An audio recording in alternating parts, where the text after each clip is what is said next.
Okay, so I'm going to be a sports ball person. I'm going to transform into a sports ball fan before your eyes.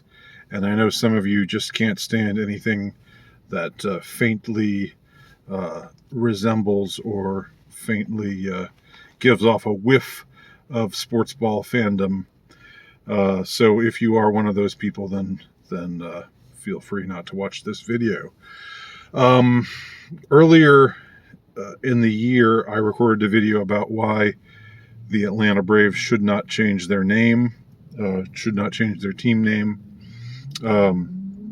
shouldn't give in to the pressure to virtue signal in that regard. And I don't think that video got a lot of views because, again, I wasn't really talking about the kind of stuff I usually talk about.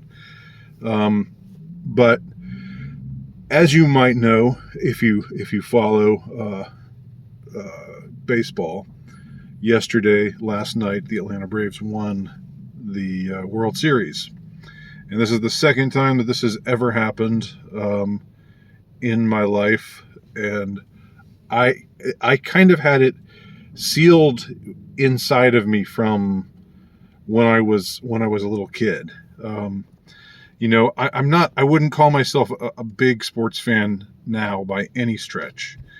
I'm at most a moderate fan. I follow it, and but I still have my team, the teams that I grew up with, that I grew up liking and watching. The home teams, and of course, living in Atlanta, it's like you're basically a punchline. For a joke, and it's the cursed city, and nobody ever wins, and you have things like the Falcons choking away the Super Bowl a few years ago, and again, I don't live in Atlanta anymore. I wouldn't want to live in Atlanta anymore, as I've expressed a couple of times. So, I'm seeing things from more of a distance now. But I have to say, with the Atlanta Braves making it to the World Series, I suddenly flash back into my prior self, the intensity of what my fandom used to be when I was a kid and when I was a young adult. Now, they say Atlanta is this cursed sports town, and nobody ever wins, and everybody just if you've got a lead, you choke it away, like what happened to the Falcons, of course. That's not entirely true, because the Atlanta Braves did win the World Series back in 1995, and but you could say, I think with some justice, that not David Justice, a little bit of a baseball reference there, but you could say with some justice that the Braves team of the 90s underperformed, let's say, in the postseason. They had some years where they were really good. They had some very exciting wins in the postseason. I happened to be there for the Francisco Cabrera game in 1992, because my dad, along with a couple other people, had season tickets for that year, and so I was fortunate to see that moment, which is also a great moment in sports history in Atlanta sports history and baseball history generally. The Francisco Cabrera hit in the ninth inning against the Pittsburgh Pirates. Look it up. I mean, that was pretty exciting, and I was there. But when the Braves made it to the World Series, I reverted back to my former self, and I have to say, I growing up in Atlanta and growing up just generally I grew up with this vibe around me, which is that, eventually you're going to lose. when it comes right down to it, you're going to lose. No matter how good things look, it ain't over till it's over. And when people say it ain't over till it's over, usually they mean that in an optimistic way. But I always, have conceived of it in like, well, until the clock runs out, until the final out is recorded,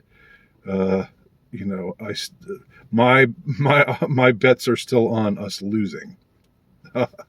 That's just how I've been trained. That's how my brain has been trained to feel. Now, I know there are worse sports towns to be from than Atlanta, like Cleveland. Although Cleveland, I guess they got their victory with the Cavaliers a few years ago. The basketball team when LeBron came back. But I don't think, and I don't know, there are other cities that have just not done well, generally speaking. But with Atlanta, it had started to become a joke, more or less, or a punchline. So when the Braves went to the series in '95, I could barely watch because I was so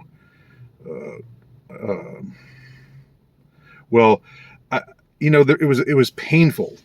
It should be exciting when your team is there in the championship game, and you should be there, nervous but also thrilled to be there. But for me, it was just like nothing but, oh boy, oh, we're gonna lose again. Oh, we're gonna lose. We're gonna blow it again. It's happening again. And so, as a result, I had a hard time watching the games. And there were some games where I just didn't watch at all. And Game 6, when the Braves were up 3-2 against the Cleveland Indians, then they were the Indians. Now they're the Cleveland human beings, I guess. But when they were up 3-2, I just skipped out totally on the game, and I went to a movie. And the movie was Get Shorty. That was the movie. I barely remember anything about the movie, and I had a hard time focusing on it because I was nervous about the game. And but I figured if I miss the game and then find out later that they lost, then at least I saved myself the misery of seeing it happen.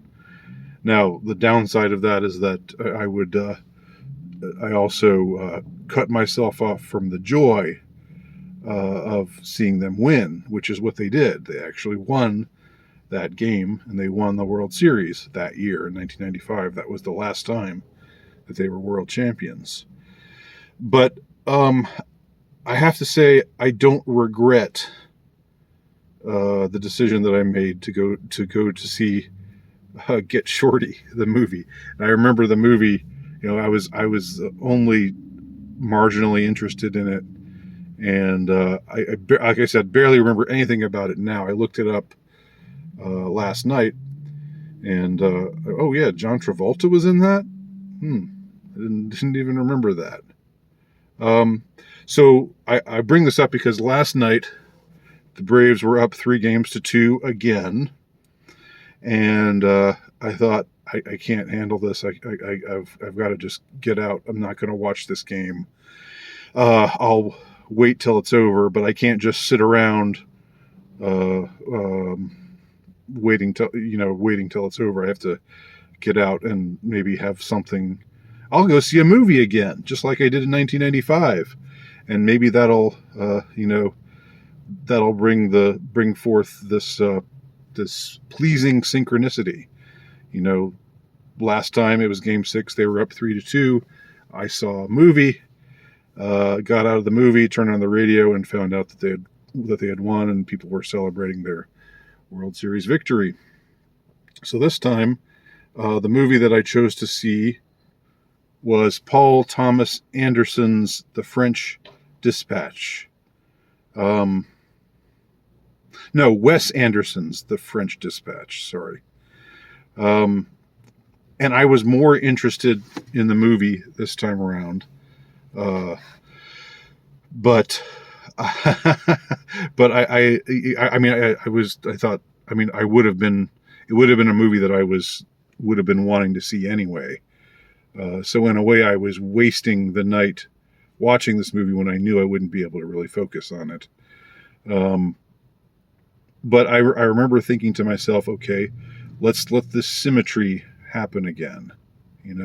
I was paying attention to things like synchronicities. What's going on? Because I do believe that synchronicities happen. I don't think you can force them to happen. I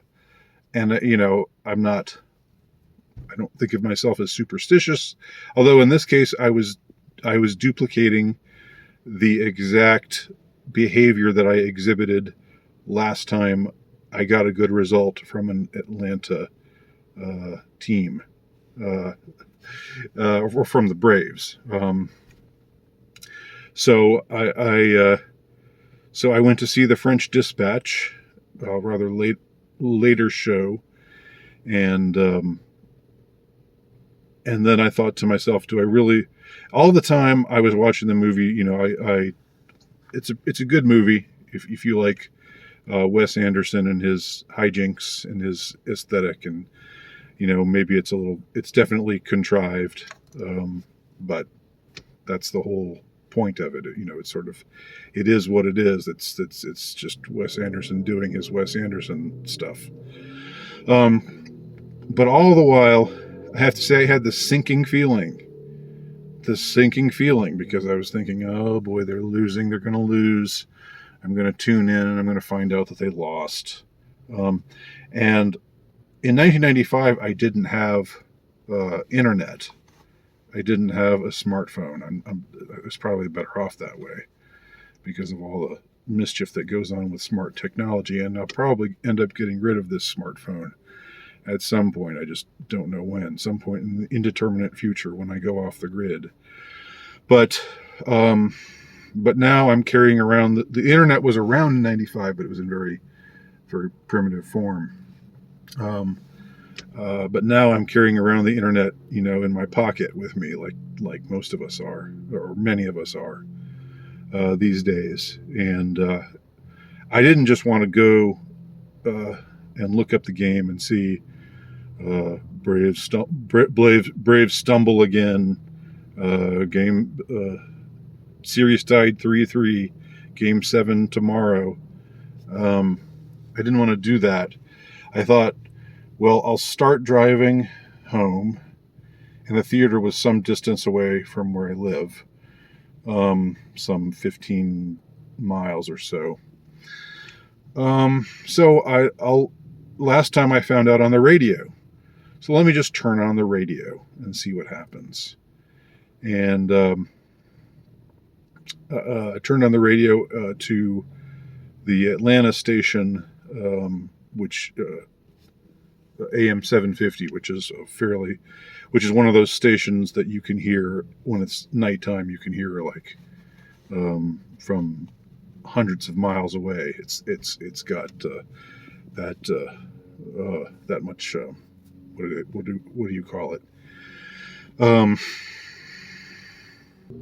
I'll just say amplitude at night. So the first thing I heard was something like the traffic and the fans who are at the stadium in Atlanta. The game was being played in Houston, but they had fans that could come to the Atlanta stadium, which is now named Truist Field. Used to be SunTrust Park Corporation. Who cares? They're always changing corporation names. Just like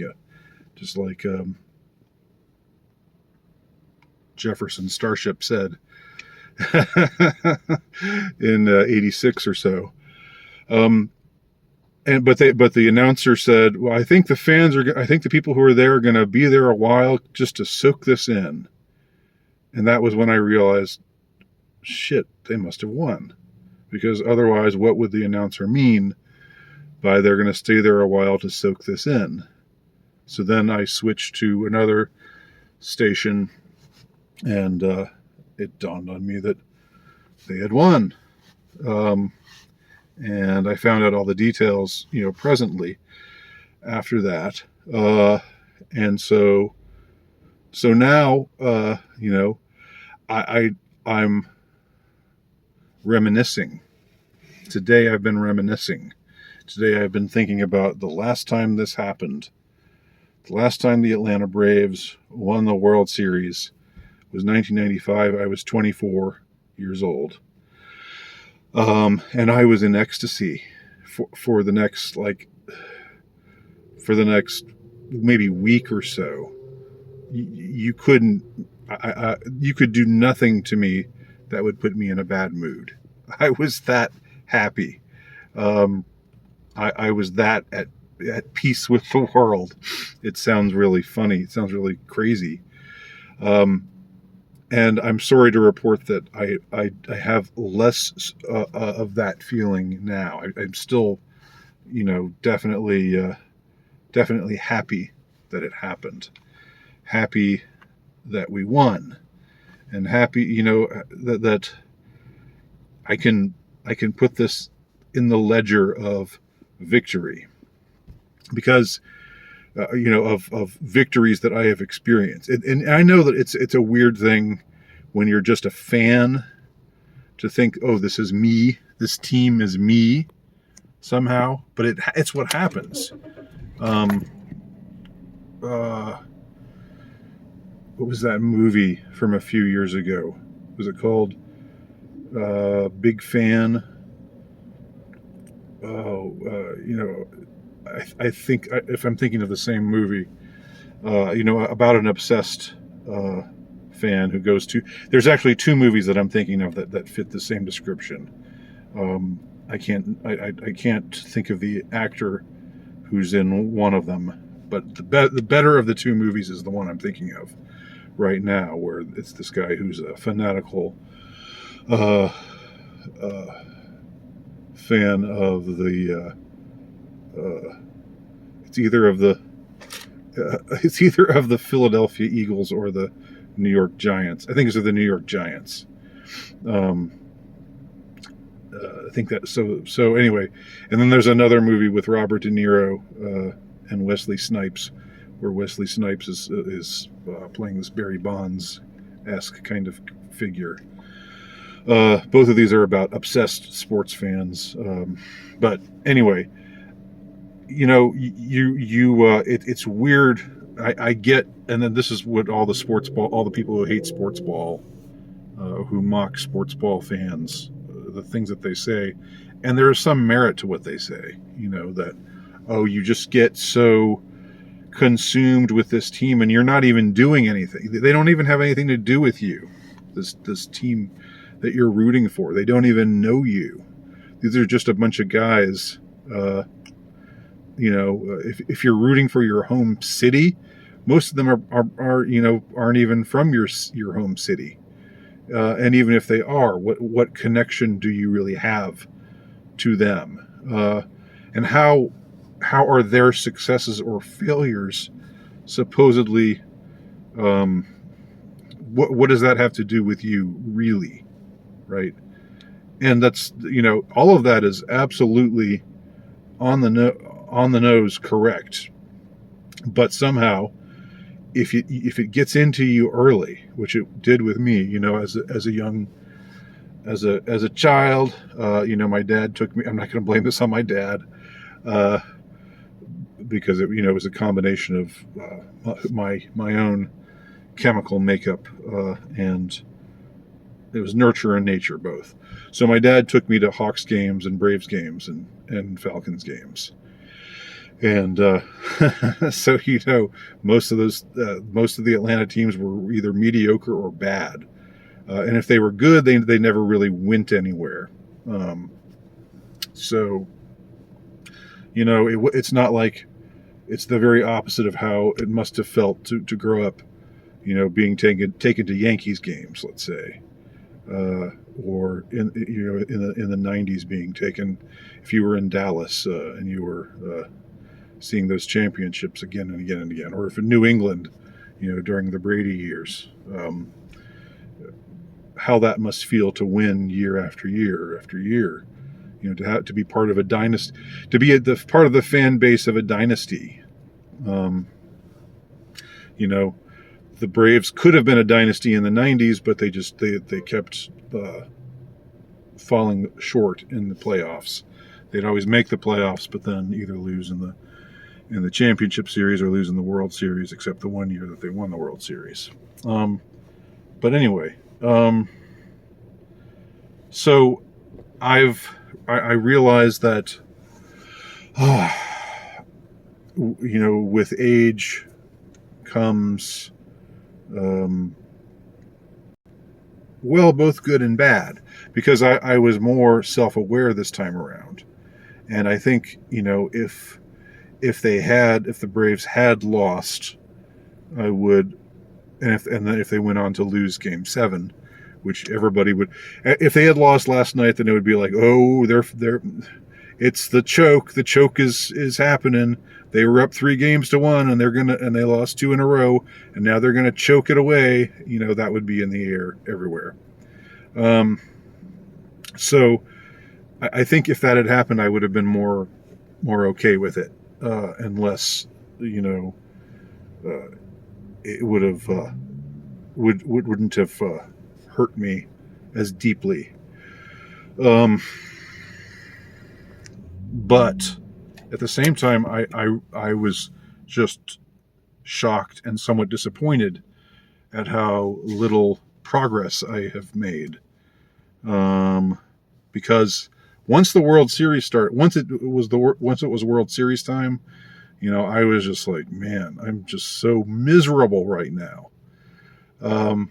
Because if they lose, it'll be like, oh, they lost again. Yet another time that we could have had a championship but didn't, and that one time was just a fluke. And it might as well have not have happened at all. And the whole way that you comfort yourself, well, at least you won that one time. Think of the Buffalo Bills fans, when they lost 4 Super Bowls in a row. That doesn't really help. It doesn't help you at all. It doesn't help you feel like less cursed. So it's a very, very strange thing. But so on the upside, I would have been more okay. I would have been more able to distance myself from the pain of losing. But the flip side of that is I am not nearly as ecstatic about the Braves winning the World Series as I was in 1995. I feel that maybe I just have a whole lot more on my mind now. Like I'm carrying the weight of a lot of things, including, a slowly collapsing culture